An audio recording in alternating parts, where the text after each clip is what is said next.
चलिए कुछ बैंकिंग शब्दावली पे बात करें।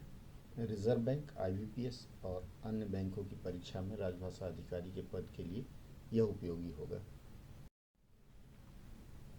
सबसे पहला एब्सोल्यूट अथॉरिटी, पूर्ण प्राधिकारी या पूर्ण प्राधिकार।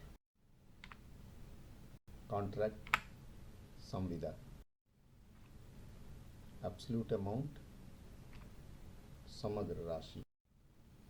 एब्स्ट्रैक्ट बजट, बजट सार। एब्स्ट्रैक्ट ऑफ अकाउंट, लेखा का सार।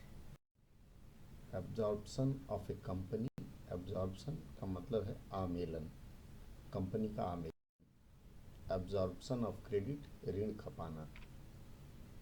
एब्जॉर्ब्ड लेबर, नियोजित श्रमिक। एब्स्ट्रैक्ट लेबर, अमूर्त श्रम। एकोमोडेशन बिल, निभाव हुंडी। आज के लिए बस इतना ही, 10 शब्द, बाकी फिर अगले सत्र में फिर चर्चा करेंगे।